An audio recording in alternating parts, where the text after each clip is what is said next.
Hello there, my name's Card, and here on my YouTube page, I like to make simple little videos sharing my thoughts and opinions about all sorts of different things which cross my mind. Today, I just want to briefly share some thoughts about the Carl Jobst Billy Mitchell legal proceedings that were the buzz of the internet a week or two ago now.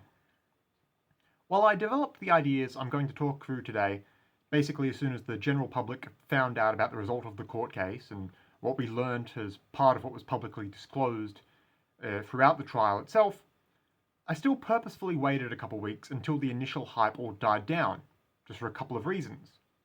For one thing, I wanted to be completely sure that everything was more or less settled.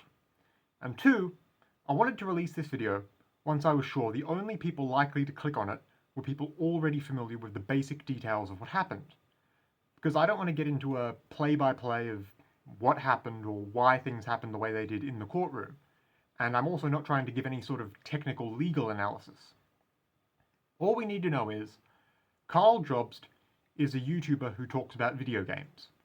Billy Mitchell is a professional arcade machine champion who I'm pretty sure I am allowed to say probably cheated and BS'd his way to being considered the best arcade games player in the world.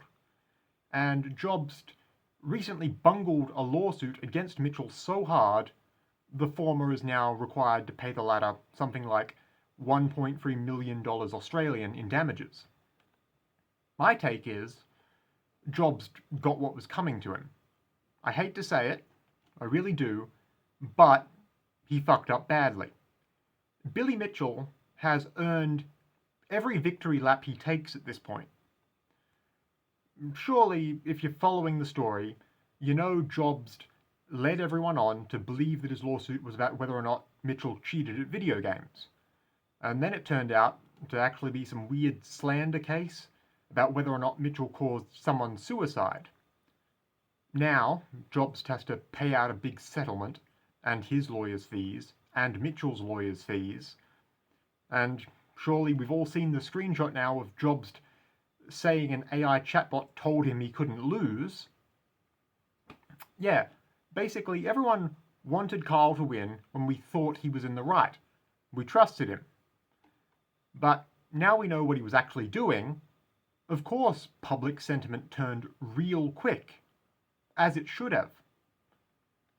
The second big take I wanted to throw out in this video, Billy Mitchell absolutely did cheat and lie his way to fame and to the top of all those classic arcade game leaderboards. And I think that rules. Apparently in the 80s you could just tell everyone you were the best at something, and everyone just had to believe you. Amazing. Billy Mitchell didn't waste his life sitting around grinding scores in a 40-year-old video game like a bunch of other dorks do. He got to the top the smart way. That's fantastic. I'm very happy for him. I am not going to pretend for a second that the sanctity of the Donkey Kong or Pac-Man leaderboards must be protected.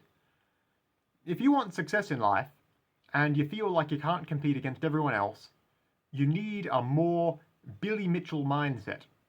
That's how life works. You know, the Greeks sneaking into Troy in the wooden horse, or Diego Maradona in the '86 World Cup, or the 2000 US presidential election, or Kobayashi Maru. If you get away with it, it's legit. I, for one, respect it. And I hope the King of Kong enjoys his $1 million prize. He earned it fair and square in my books. Sucks to be Carl, I guess. Bye.